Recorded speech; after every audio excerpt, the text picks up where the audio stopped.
From last inauguration, Beyonce at the inaugural ball. She's going to be back at tomorrow's ceremony with the national anthem. Kelly Clarkson and James Taylor will sing there too. Another big star is actually co-chairing all these events for the president. She joins us now. Eva Longoria, welcome to This Week. Hello, how are you? This is your first inaugural, but the president's second. So how does he recapture the magic this second time around?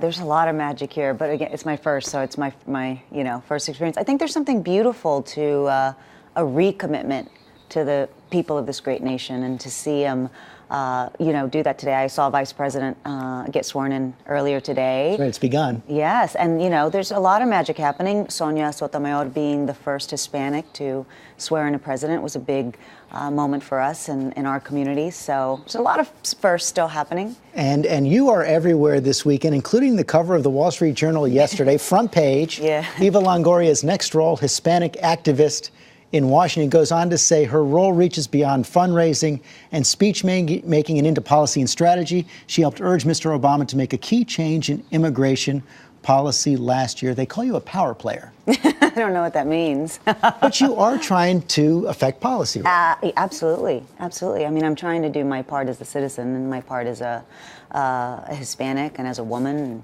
as an American. So, I enjoy it. I think everybody should be civically engaged in a level that would affect policy. That's the point. That's how our government is set up. You just heard the debate on our roundtable about immigration. I was out there listening on a little speaker. Okay, well, put yourself at the table with them. How does the president get that done this time around? Well, he's made it very clear it's going to be a top priority. And, there was a historic mobilization this election with the Latino vote. The most contentious issue that you guys were talking about is citizenship. And there's many tenets to it. And when people say, oh, get in the back of the line, and you didn't get in the back of the line, people don't realize there's 100 lines to get into. And if you're in that line, then you weren't supposed to be in that line. You got to go in that. I mean, it's a very broken system. And what I am hopeful about is that this administration, particularly President Obama, sees that immigration is an economic issue.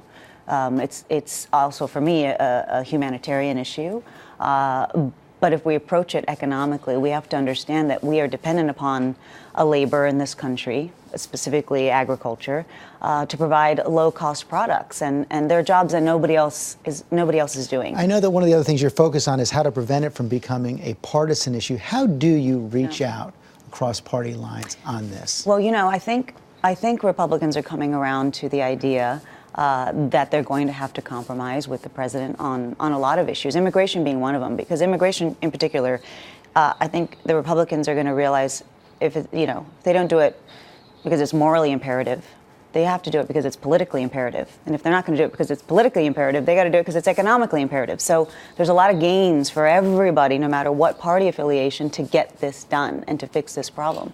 The Wall Street Journal says you haven't ruled out a run for office. Is that true? You're going to go back to Texas? Oh, I love my great state of Texas. I can't wait till it becomes purple. But no. Right now I'm really. I've always said the power is with the citizen. I love doing what I do. I think it's interesting, and it's all of our responsibility to be involved in the way I'm involved. And I'm not running for office. I respect everything that politicians do. I think it's a very, very big job. It's their day job. It's not my day job. So I'm just doing what I can to help the communities in which I came from. Good luck with that. Good luck this weekend. Eva Longoria, thanks very much. Thanks. And now we honor our fellow Americans who serve and sacrifice. This week, the Pentagon released the name of one soldier killed in Afghanistan. And as we take a look at President Obama laying a wreath at the Tomb of the Unknown at Arlington Cemetery this morning, we invite you to stay with ABC News throughout these inaugural ceremonies. Diane Sawyer and I will be back just before noon for a special report as President Obama is formally sworn in for his second term by Chief Justice Roberts. That's a brief private ceremony in advance of tomorrow's public celebrations. And ABC News will cover it all, starting with Good Morning America here at the museum. Then Diane and I, joined by our team of analysts, historians, and special guests, will bring you every event of the day straight through the inaugural parade. Thanks for sharing part of your Sunday with us. David Muir will be here with a special edition of World News Sunday tonight, and I'll see you tomorrow on GMA.